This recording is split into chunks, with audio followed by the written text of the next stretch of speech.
JC এক্সপ্রেসের স্বপ্নের নির্মাণের নতুন এক পর্বে আপনাদের সবাইকে ওয়েলকাম জানাচ্ছি। আজ আমরা এসেছি এমন একটি বাড়িতে, যে বাড়িতে মিউজিক্যাল ইনস্ট্রুমেন্ট নিয়ে অনেক বেশি চর্চা হয়। আজ ঘুরে দেখবো সেই বাড়িটি, জানবো নানা অজানা বিভিন্ন তথ্য। চলুন শুরু করা যাক।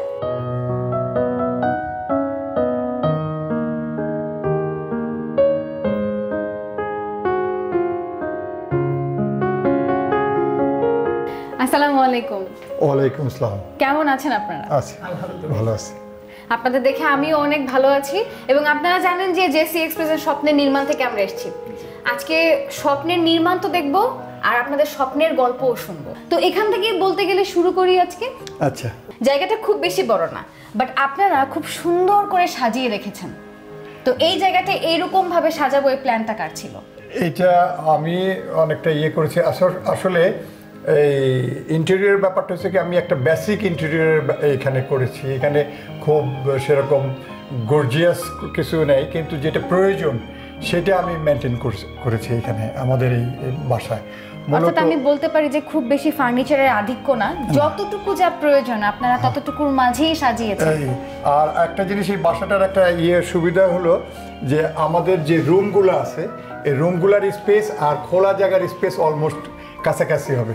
তা আমি জায়গাগুলো খোলা রাখতে চেয়েছি। এই জন্যে ইচ্ছা করলে যে অনেক কিছু দিয়ে যে মানে ভরে ফেলবো তা না, আমার আসলে ওপেন স্পেসের প্রয়োজন। অনেক গেস্ট আসে, অনেক আসে, তখন আমরা যদি ওপেন স্পেস না থাকে তাহলে তারা বসতে পারবে না। বা আমরা যে আড্ডা দেই, আমরা গান করি, সঙ্গীত চর্চা করা হয় অনেক বেশি। তো সেই সঙ্গীত চর্চার জন্য সঙ্গীতের মানুষও অনেক থাকে, আর তাদের প্রয়োজনেই আপনারা আসলে এভাবে ফাঁকা জায়গার মধ্যে সাজিয়েছেন। আমরা চাইছি যে জায়গাটা মোটামুটি একটু খোলা থাকুক, যাতে মানুষ মানে খুব ইজিলি মুভমেন্ট করতে পারে এবং খুব স্বতঃস্ফূর্তভাবে আমাদের সাথে আনন্দ করতে পারে। সেটাই দেখতে পাচ্ছি যে শুধুমাত্র আপনারা সোফা সেট রেখেছেন এবং পাশে একটা শোকেস রেখেছেন। খুব শখের। এখানে যেমন আমরা যে ইভেন্ট যে টেলিভিশন যে স্ট্যান্ডটা করেছি, এখানে হয় কি যে প্রচুর ক্যাবেল থাকে, প্রচুর ক্যাবেল থাকে। এখানে কিন্তু ইন্টারনেট লাইন আছে, তারপরে তারপরে এটার মধ্যে ক্যাবেল লাইন আছে, ইলেকট্রিক লাইন আছে, বিভিন্ন আছে। কিন্তু মোটামুটি আমি ক্যাবেলগুলোকে আইসোলেটেড করতে পারছি। এটা যেহেতু আমি সাউন্ডের সাথে মানে সাউন্ড ইঞ্জিনিয়ারিংয়ের সঙ্গে জড়িত, সেহেতু আমি চাইছি যে যেন ক্যাবেল বেশি দেখা না যায়। এগুলো কিভাবে কি করে এটাকে কভার করেছেন? এগুলো সব দেওয়ালের মধ্যে দিয়ে আমি ক্যাবেলগুলো নিয়ে এসে এটার পিছনে আমি করছি। এটার মধ্যে পাওয়ার আছে। এটা দিয়েছেন বোর্ডের, তাই তো? মানে বোর্ডের পিছে আপনি সব কেবলগুলো রেখে দিয়েছেন। আমি একদম এই দেওয়ালগুলো কেটে ভিতর দিয়ে ওয়্যারগুলো নিয়ে আসছি, কেবলগুলো। যার ফলে হয় কি যে আপনি বাইরে কোনো ওয়্যারই দেখবেন না। হ্যাঁ, আর ওয়্যার যদি না থাকে না, তাহলে জায়গাটা অনেক নিট এন্ড ক্লিন লাগে, পরিষ্কার লাগে দেখতে। আমি ছোট্ট একটা উদাহরণ দিচ্ছি। যেমন এই জায়গার যে স্পেসটা, আমার টেলিভিশনটা কিন্তু একটু এই পারে আছে এবং এইখানে জায়গাটা স্পেসটা বেশি। এই জন্য আমি এইখানে এই ডিজাইনটা নিছি, যার ফলে আপনি এখান থেকে দেখলে আপনি বুঝবেন না যে টেলিভিশনটা মিডলেই আছে। এই যে এটা কিন্তু সেন্টারে মনে হচ্ছে, কিন্তু আসলে আমরা যে এখানেও একটা মানে আইডিয়া আমাদের কাজ করেছে যে এটা যদি আমি এইখানে রাখি তাহলে এখানে স্পেসটা খালি মনে হবে। এই জন্য এই ডিজাইনটা করলে আর ওটা খালি মনে হয় না, মনে হয় যে এটা মিডিলে আছে। আমরা যে ইন্টেরিয়রটা করেছি খুব সিম্পল করেছি, এই জন্যে যে যাতে স্পেসটা বড় লাগে। তো এখানে আমরা যে ডাইনিং টেবিলটা করেছি, বাট ডাইনিং স্পেসে যাওয়ার আগে কিন্তু আমি এগুলো নিয়ে কথা বলতে চাই। এগুলো আমি যদি মিস করি তাহলে আজকের মানে আর হবে না। আচ্ছা, এটা বলতেছি, আমি এখানে একটা স্টেজের মতো একটু করেছি। এবং আচ্ছা, এটা শেপটাও না গিটারের নিচের পার্টে যে, তাই আমি কিন্তু ওইটাই ভেবে নিয়েছি। এটা একটু গিটারের মতো করেছি, গিটারের অর্ধেকটা আর কি। তো এটা করেছি এই জন্যে যে এখানে আমরা কখনো যদি গান করি বা কখনো কোনো আড্ডা করি, বা এটার জন্য আমরা বা একটা ছোটোখাটো অনুষ্ঠান হলেও এখানে একটা স্টেজের মতো থাকলে সেখানে বসা যায়। এখানে আমি একটা কিবোর্ড রেখেছি। আমরা নর্মালি আমরা যখন গান করি তখন এখান থেকে করি, বা এটা এই স্ট্যান্ড আছে, আমরা একটু সরায় নিয়ে কত ধরনের ফাংশন না একটা ইনস্ট্রুমেন্টে। না, আমরা এটা কিন্তু আমার এই কিবোর্ডে তোমার অ্যারাবিয়ান এবং বিভিন্ন মানে ইন্টারন্যাশনাল টোনগুলো আছে। তো যেহেতু আমি বাইরে ছিলাম, আমি এই জন্য এটার অ্যারাবিয়ান টোনগুলোও ইউজ করি মাঝে মাঝে, বা আমি বাইরে থেকে নিয়ে আসছিলাম এবং এটা এখানে রাখছি এই জন্য যে আমি যখন আমার মনে হয় তখনই যাতে বাজানো যায়। আর এগুলো নিয়ে না জানতেও খুব বেশি ইন্টারেস্ট কাজ করে যে একটা ছোট্ট একটা ইনস্ট্রুমেন্টের মধ্যে আসলে কত ফাংশন দেয়া থাকে, কত ভাবে কাজ করে প্রত্যেকটা জিনিস। অ্যামেজিং। এবার আমরা যদি এগুলো রেখে একটু এই সাইডে মুভ করি, ডাইনিং পোরশন দেখেছেন। ডাইনিং পোরশনটা একটা কথা বলি, আসলে ডাইনিং পোরশনটা এটা যেমন ব্ল্যাকটা এই জন্য যে আমাদের ব্ল্যাকটা রেডি ছিল, আমরা আসলে আমাদের যে ইন্টেরিয়রটা আমরা এই পর্যন্ত আনতে চেয়েছিলাম, কিন্তু মানে আমাদের খুব শখের ডাইনিং টেবিল, এই জন্য আমরা ডাইনিং টেবিলটা যদিও কালারটা একটু ডিফারেন্ট কিন্তু আমরা এখানে রাখছি এই জন্য যে এটার সঙ্গে আসলে আমাদের অনেক কিছু জড়িত আছে, অনেক স্মৃতি জড়িত আছে। মানে স্মৃতির কোনো কিছু ফেলা হয়নি, ওগুলোকে সংরক্ষণ করে নিয়ে আসা হয়েছে। আর এইটা পুরোটা জুড়ে একটা বিশাল করেছেন আপনি, মানে অনেক বড়। না এইটা এইখানে একটা ব্যাপার আছে, এখানে হচ্ছে কি যখন আমরা বুফে সিস্টেমে করি এখানে খাবারগুলো রাখি, এখান থেকে খাবারগুলো নিয়ে যারা নিল তারা টেবিলে বসে করে। তো সেই চিন্তা করেই কি এভাবেই আপনারা করেছেন? সেই চিন্তা করছি যে তখন এগুলো থাকে না, আমরা ডিশগুলো এখানে রাখি খাবারের, যারা এখান থেকে নিয়ে টেবিলে বসলো বা ওই স্টেজে বসলো। বা কত স্কয়ার ফিটের বাড়ি এটা? এটা হলো 1650। দেওয়ালে যে আমরা সাদা রেখেছি এটারও একটা কারণ আছে, কারণ এই আপনি যখনই কোনো বাসায় যাবেন দেখবেন যে এই বিভিন্ন রকমের কালার, আসলে কালারের কিন্তু একটা আছে, এই ব্যাপার আছে, আপনি সব কালার কিন্তু আপনার চোখে ভালো লাগবে না, কিন্তু সাদা কালারটা যেটা নর্মাল কালার এটা আপনি সব সময় আপনি এটা দেখতে পারবেন এবং ভালো লাগবে, খারাপ লাগবে না। সাদা কিন্তু শান্তির প্রতীক, তো শান্তি আসে। আচ্ছা, এবার আমরা কার রুমে ঢুকতে যাচ্ছি? এটা আমার ছোট মেয়ের রুম ছিল, আমিরা হোসেন, ওর রুম। তো এই রুমের আমরা তেমন কিছু করি নাই, আমাদের কিছু করার প্ল্যান ছিল, তো আমরা মোটামুটি আমরা ওয়াল মাউন্টেন যে ক্যাবিনেটগুলো করেছি, যার ফলে আমরা যেমন আমাদের অনেক লাগেজ আছে যেগুলো আমরা নিচে দিয়ে রাখতে পারছি। হ্যাঁ, তারপরে এখানে আমরা এটা একই সঙ্গে ড্রেসিং টেবিলের করছি। ওকে, এই বিষয়গুলোই আসলে মজার, যে ছোট ছোট টেকনিক ইউজ করে আমরা কিভাবে আমাদের বাসা সাজাতে পারি। আপনাদের মাথায় কাজ করেছে যে সবচেয়ে কম ফার্নিচার দিয়ে আমি কিভাবে আমার পুরো বাড়িটাকে সাজাতে পারি, সেভাবেই আপনারা আসলে অর্গানাইজ করে রেখেছেন। আর আপনি যখন ফার্নিচার কিনবেন তখন আপনি এক এক জায়গা থেকে কিনবেন, এক এক কালার হবে, এগুলো আপনি মিলাইতে পারবেন না, কিন্তু আপনি যখন টোটাল দেওয়ালটাকে আপনি করবেন তখন কিন্তু আপনি একটা মানে দেওয়ালটাকে যদি আপনি ফার্নিচার ফ্রেশ রাখেন এবং যদি কিছু ক্যাবিনেট করেন বা সুন্দর করেন, তাহলে হবে কি আপনার স্পেসও কম লাগবে কিন্তু আপনি একটা সৌন্দর্য পাবেন ওটার মধ্যে। আচ্ছা, এই দিকে যদি আমি একটু মুভ করি, আমি দেখি খালি বই, ক্রেস্ট, বই। এত বই কে পড়ে? কার এত সময়? এত শৌখিন কে? আমি সবাই বিভিন্ন প্রফেশনে আপনারা আছেন। আমি বলি এটা শৌখিন হলো 1 নম্বরে জাকির হোসেন। আচ্ছা, তার ছোটবেলা থেকে বই পড়া হবে, তার আমার শাশুড়ি জান তিনিও লিখতেন, গল্প লিখতেন, ইসলাম সম্বন্ধে লেখালেখি করতেন, পত্রিকাতে যেত। তারপর আমার শ্বশুর যে ছিলেন আব্বাজান, উনিও মানে বই পড়া প্রতি ছিল, লেখালেখি প্রতি ছিল। আর শোপিসগুলি হলো যেগুলা সে জেদ্দাতে অর্জন করেছে, আমি মানা করেছিলাম অ্যাচিভমেন্টগুলা সে আনবেই। তাই বলছি ঠিক কেন আনবে না? তার অ্যাচিভমেন্ট তুমি লাস্টে যখন আসো তখন নিয়ে এসো। মানে এগুলো দেশীয় অ্যাচিভমেন্ট না, সব আমার ইন্টারন্যাশনালি। সবচেয়ে হলো আমার 3টা খেলনা হলো আমার এই আব্বাজানের স্মৃতি, তার প্রথম জন্মদিনের গিফট, আদনানের যে প্রথম জন্মদিনের গিফটগুলো আমি এখানে রাখছি। আর আমার কিছু, তার মানে খেলার সৌভাগ্য হয় নাই। ওকে, বড় হয়ে গেছি তো খেলতে পারি না, তবে এগুলা সাজিয়ে রাখা হয়। কিন্তু ছোটবেলা থেকে সে অনেক গাড়ি এনে দিলে করতে কি সব পার্টস খুলে ফেলতো, যার কারণে লুকায় রাখা হয়। এটা হচ্ছে মা বাবা যে সবকিছু সংরক্ষণে রাখে আর কি। তো এইটা কার বেডরুম?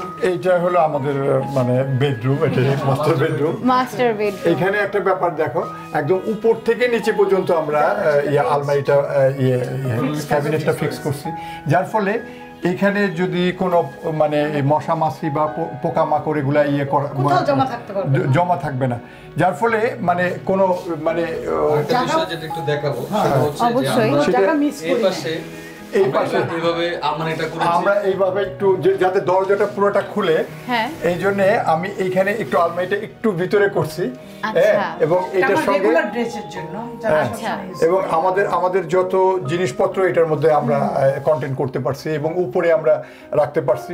আর এটার জন্য কিন্তু এক্সট্রা করে আপনার কোনো ফার্নিচারও যেহেতু দেয়া লাগছে না, রুমটা মানে খুব বেশি কনজাস্টেডও লাগে না, মনে হয় যে ফাঁকা। তাই আপু এইটাই ছিল আমার সবচেয়ে বড় চাওয়া পাওয়ার কাছে, যে আমার রুম যাতে ক্লিন আমরা থাকে, আমি ক্লিন করে রাখতে পারি, হোয়াইট লাগবে দেখতে, আর সব জিনিসগুলি জানি আমি লুকা ছাপাবো ওইভাবেই রাখবো, যে বাইরে থেকে লোক আসলে বলবে যে না আসলে খুব সিমসাম, মানে অত আহাবড়ি না থাকলেও নিট অ্যান্ড ক্লিন। এটাই কিন্তু বিষয় যে স্বপ্ন এক একজনের এক এক রকমের, তাই না? তাই। কেউ অনেক বেশি ফ্যান্সি পছন্দ করে, কেউ পছন্দ করে যে একটু সিম্পলের মধ্যে গর্জিয়াস রাখবো। আমারটা তাই, আমি সিম্পলের মধ্যে গর্জিয়াস।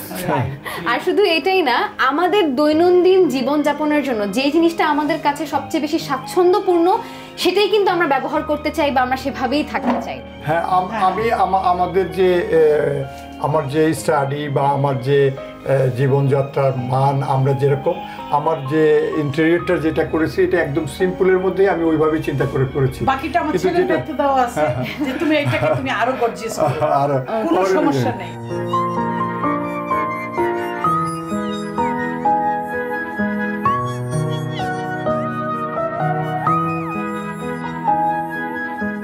অনুষ্ঠানের এই পর্যায়ে নিচ্ছে ছোট্ট একটি বিরতি। কোথাও যাবেন না, দেখছেন জেসি এক্সপ্রেস স্বপ্নের নির্মাণ। বিরতির পর সবাইকে আবারও ওয়েলকাম জানাচ্ছি। আপনারা দেখছেন জেসি এক্সপ্রেস স্বপ্নের নির্মাণ।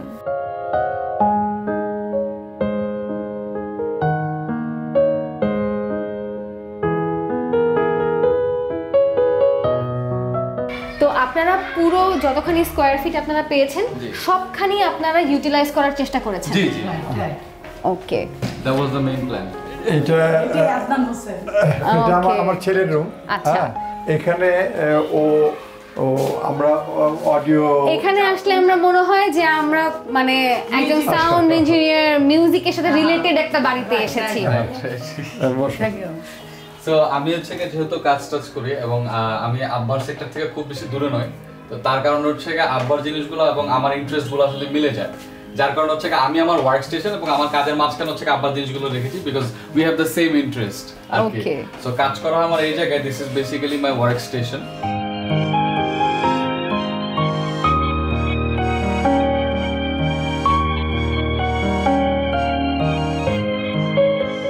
আর এর পাশাপাশি আরেকটা বিষয় আমি জানতে চাই, যে সঙ্গীত নিয়ে এত চর্চা, সঙ্গীত নিয়ে এত কিছু, সঙ্গীত আপনাদের জীবনে কতখানি প্রভাব ফেলেছে?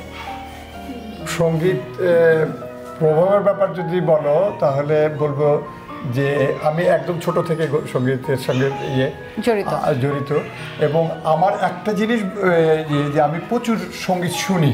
আচ্ছা, মানে শোনার ব্যাপারটা সেটা আরাবিয়ান মিউজিক হতে পারে, পপ মিউজিক হতে পারে, জাজ হতে পারে, হ্যাঁ, ইভেন পৃথিবীর সব দেশের সঙ্গীত শুনি। কিন্তু সবথেকে বড় কথা হলো যে আমার বাংলাদেশের যে সম্পদ, আমাদের বাংলাদেশের যে গান, যে ফোক সং আছে, আমাদের যে ক্লাসিক সং আছে, আমাদের যে আছে, এইটা নিয়ে আমি শুরু থেকে চর্চা করি এবং আমি মনে করি যে আমাদের থেকে সুন্দর সঙ্গীত আর পৃথিবীতে আর কোথাও নেই। এর পাশাপাশি জানতে চাই যে আপনারা দীর্ঘ সময় দেশের বাইরে ব্যয় করে এসেছেন, তো তখন এসে এই ফ্ল্যাটটা নেওয়ার সময় কোন কোন বিষয় মাথায় রেখেছেন? আলো বাতাসের বিষয়? আলো বাতাসের বিষয় একটা মানে মূল বিষয়, যে আমরা এখানে খোলামেলা ফ্রন্ট সাইড, এবং আমাদের বাসার সামনেও একটা বড় স্পেস আছে, এবং আমাদের পূর্ব দিকে এবং দক্ষিণ দিকে আমাদের প্রচুর ইয়ে আছে, আলো বাতাস আছে, এবং আমাদের কিন্তু বাসায় দিনের বেলা কিন্তু কোনো মানে আলো জ্বালাতে হয় না। আচ্ছা, আলো জ্বালাতে হয় না, বাইরে আলো তো আলোকিত হয়ে যায়, বাহ। কিন্তু অনেকে আছে না দিনে বেলা লাইট জ্বালিয়ে রেখে অন্ধকারটাকে করা হয়, কিন্তু আমাদের অ্যাপার্টমেন্টে সেটা দরকার হয়। প্রচুর আলো বাতাস আছে, স্পেস আছে। তো ফ্ল্যাট নেওয়ার আগে কি আপনারা লক্ষ্য করেছেন যে এই বিল্ডিংটা যখন তৈরি হয়েছে সেফটি সিকিউরিটি মেইনটেইন করা হয়েছে কিনা? কারণ এখন কিন্তু দুর্যোগ প্রবণ দেশ, না অবশ্যই ভূমিকম্প একটা, আর একটা হচ্ছে অগ্নি নির্বাপন, তো এই বিষয়গুলো কি ইনশিওর করেছেন? জি অবশ্যই, এই বিষয়গুলো আসলে ইনশিওর অবশ্যই করা হয়েছে ইন দ্য ভেরি বিগিনিং। এবং তাছাড়া হচ্ছে একটা জিনিস খেয়াল করবেন, আমরা এদিক যেতে যেতে আমরা আমাদের বাসাটা এখন পর্যন্ত যতটুকু দেখেছি, আপনারা একটা জিনিস খেয়াল করেছেন হয়তো যে আমাদের এই বিল্ডিংটাতে অনেক বেশি পরিমাণের হচ্ছে কি excessive amount of pillars use করা হয়েছে, যেটা সাধারণত একটা বাসায় এত পরিমাণ থাকে না, আরো কম থাকে, যার কারণে একটা বাসা দেখতে আরো সুন্দর এবং নিট এন্ড ক্লিন লাগে। বাট আমাদের হচ্ছে বাসার ভিতরে আপনি যেটা খেয়াল করবেন অনেক পরিমাণ হচ্ছে পিলার্স আছে, অনেকগুলো দেখা যায় না। It is because of our interior, because আমরা যে ইন্টেরিয়রটা করেছি আমরা ওইভাবে করে আসলে সাজিয়েছি সো দ্যাট আমাদের পিলার গুলোকে আসলে যতটুকু পরিমাণ আসলে ঢাকা যায় এবং হাইড করা যায়, যেন কম দেখা যায়, কম চোখে পড়ে, ওই কারণে আর কি ওইভাবে করে আমরা ইন্টেরিয়রটা করে থাকি। সো এখানে বলতে চাচ্ছেন তাহলে ভিত অনেক মজবুত, জি অনেক বেশি, যেহেতু হাই রাইজ বিল্ডিং এর জন্য করা হয়েছে বাট সেটা সামহাউ হয়নি, তো সেই হিসেবে যথেষ্ট মজবুত করেই আপনাদের বিল্ডিংটা করা হয়েছে, আপনারা সেটা ইনশিওর করেই এসেছেন। জি জি অবশ্যই। এবং এর পাশাপাশি হচ্ছে আরেকটা কথা যেটা আপনি জিজ্ঞেস করেছিলেন যে আমাদের আসলে এই ফ্ল্যাটটা নেওয়ার পিছনে আর কি কি কারণ আছে, তার ভিতরে একটা কারণ হচ্ছে এটা আমাদের বর্তমানে যে এরিয়াটাতে আমরা আছি, এরিয়ার one of the best thing হচ্ছে আমরা এখান থেকে যে কোনো সাইডে মুভ করতে পারি, লাইক মিডল একটা place, middle place, right. So আমরা অল ফোর ডাইরেকশনসে যেতে পারি আমাদের ঠিক বাসার এখান থেকে any place we want to go. So এই ক্ষেত্রে হচ্ছে এটা আমাদের জন্য আর কি আরো ইজি হয়েছে মুভ করা এখান থেকে আমাদের বাসার এই লোকেশনটা থেকে। মানে সবকিছু আপনারা এনশিওর করেছেন, যেমন একটা ফ্ল্যাট নেওয়ার আগে আমরা যে যে বিষয়গুলো লক্ষ্য করি, যাতায়াত ব্যবস্থা, তারপরে আশেপাশে প্রয়োজনীয় যেমন ফায়ার সার্ভিস, তারপরে আমাদের মুদির দোকান বলি আমরা, ডিপার্টমেন্টাল স্টোর, এই সব কিছু সহজলভ্যতা আছে কিনা এসব দেখে আপনারা দেন ফ্ল্যাট আপনারা ডিসাইড করেছেন।